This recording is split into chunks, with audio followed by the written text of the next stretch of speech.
Well, Dr. Wheelan, thank you so much for joining us today. My As our pleasure. keynote for Tuesday for the Tri-State Consortium 2015. We had to steal you away from the crowd. It was trying to like mob you with questions. And we know you're so busy, so we appreciate you being here and taking the time. It's my pleasure.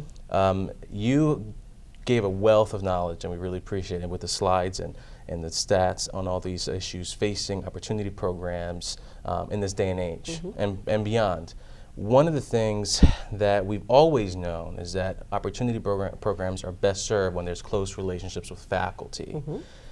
What is not so much known is how we build those bridges and doing that effectively. You know, what would you say to our attendees and those who are watching on our YouTube channel? How can we start that conversation and start to build those bridges with faculty? Well, I think that, in every faculty there are at least one or two folks who are newer and less prepared, less entrenched in the organization. And so I'd start with them.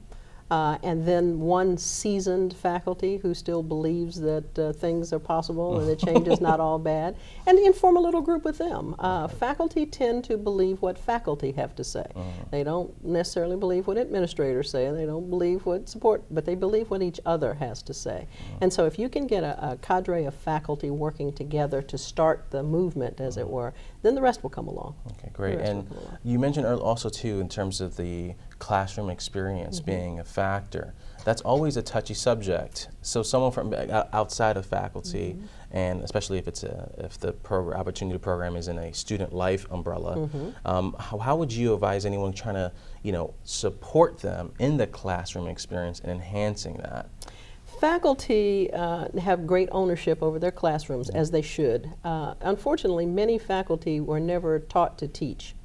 They are content area specialists who understand the information but don't always know how to present it such that it's interesting, such that for this generation entertaining, is relevant to what they're doing every day. And so until we can spend some time and some money developing our faculty to understand that the students of today really are different than when they first started teaching, if like me 40 years ago, their motivation is different, how they learn is different. I was sharing with the group, they don't go through card catalogs and have to learn Dewey Decimal System numbers and stuff. They just Google something, and so there's that instant knowledge. It's maybe not the way you would want it to be, but it is the way these students learn. And so working with the support staff to understand, or the support services to understand what the faculty member is trying to get over, and then find a way, if the faculty member is not going to do it, to help the students learn it, then that's the best way. Sometimes you have to sit in on the faculty member's class and actually hear what it is that they're saying. If they won't sit down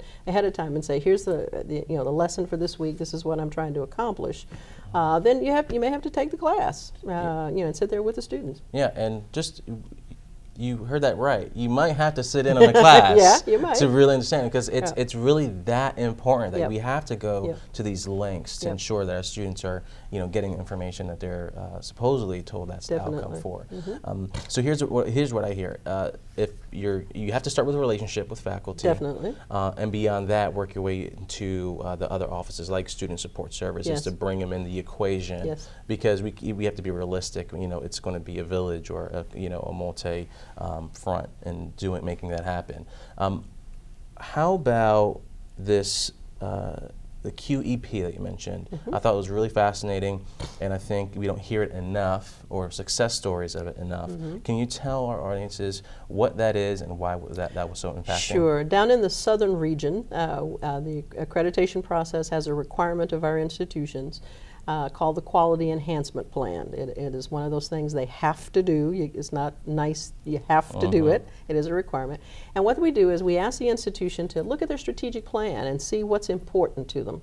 And focus on one aspect of student learning that they want to improve, whether it's in critical thinking and math skills and computational skills, writing skills, oral speaking skills. Obviously I need to go back and learn my QEP today.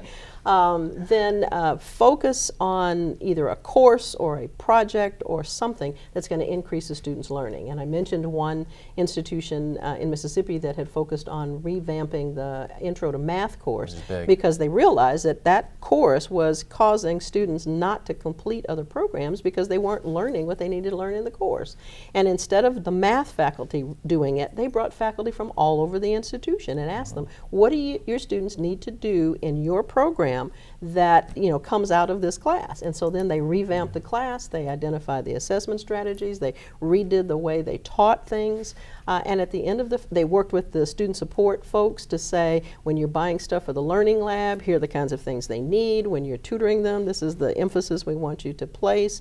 And so it was a combined institutional effort, not just one faculty member trying to change things. And at the end of the first semester, the retention rate was better, the number of withdrawals and Fs had declined tremendously.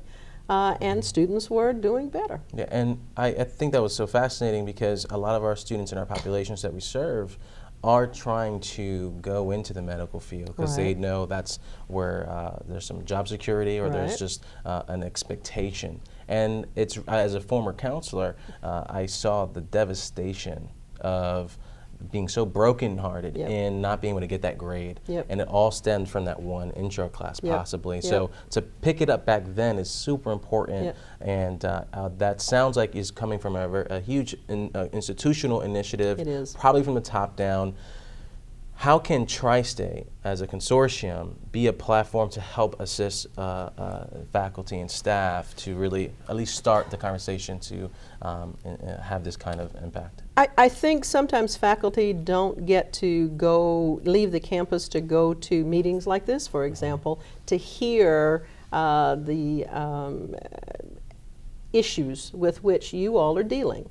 They teach their class, and they kind of don't understand or focus on the fact that there are other factors that are contributing to the students' learning.